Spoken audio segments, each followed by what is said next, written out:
بیمار ہیں ان کو صحت عطا فرما، اے اللہ جتنے بیمار ان کو صحت عطا فرما، یہ رب کریم الہ العالمین ہماری بخشش و مغفرت فرما، ہمارے ماں باپ کی بخشش و مغفرت فرما، ہمارے بہنوں کو بخش دے اے اللہ، ہمارے بھائیوں کو بخش دے، ہماری ازواج کو بخش دے اے اللہ، جو اولاد تو نے ہمیں دی ہے مولا وہ سب تیری ہے مولا، انہیں نیک و صالح بنا دے، ہماری اولادوں کو بگڑنے سے بچا اے اللہ، جن کی اولادیں بگڑ چکی انہیں نیک و صالح بنا دے اے رب کریم، جو بیٹیوں والے انہیں بیٹے عطا فرما، جو بیٹے والے ان کی بیٹیاں عطا فرما الہی، جن کی بیٹیاں ہیں مولا کریم ان کے نصیب روشن فرما الہی، ان کے گھروں کو روشن فرما، جو ابھی تک رشتے کے انتظار میں مولا ان کے لیے نیک و اچھے رشتے عطا فرما، مالک ہماری دعا قبول فرما، ہماری التجا قبول فرما الہ العالمین، مالک کریم ہمیں بار بار یہاں آ کر تجھ سے مانگنا نصیب فرما یا رب العالمین، ہمارے دوست احباب جنہوں نے ہمیں دعاؤں کے لیے کہا سب کی حاجتیں پوری فرما، سب کی مرادیں پوری فرما مولا کریم، سب کی دعائیں قبول فرما، اللہم انک عفو کریم تحب العفو فاعف عنا یا غفور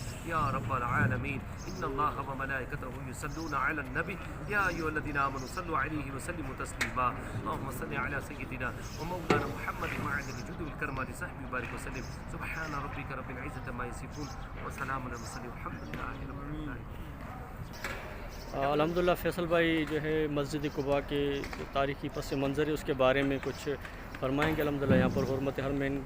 کے ایک پورے گروپ کے ساتھ یہاں تشریف لائیں، انشاءاللہ مسجد قباء کے بارے میں فیصل بھائی سے مزید جانیں گے۔ الحمدللہ اس وقت ہم قباء میں موجود ہیں، یہ اسلام کی تاریخ کی پہلی مسجد ہے جسے نبی کریم علیہ السلام نے اپنے مبارک ہاتھوں سے تعمیر فرمایا،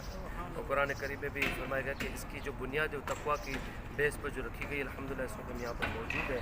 نفل پڑھے ہیں، اس کے بارے میں آقا کریم علیہ السلام نے فرمایا کہ جس نے اپنے گھر سے وضو کیا اور قباء میں 2 رکعت پڑھے اسے مقبول عمرے کا ثواب حاصل ہوتا ہے۔ الحمدللہ ہم نے یہاں پر نوافل پڑھے ہیں، اللہ اپنی بارگاہ میں قبول فرمائے اور ہمیں عمرے کا ثواب عطا فرمائے۔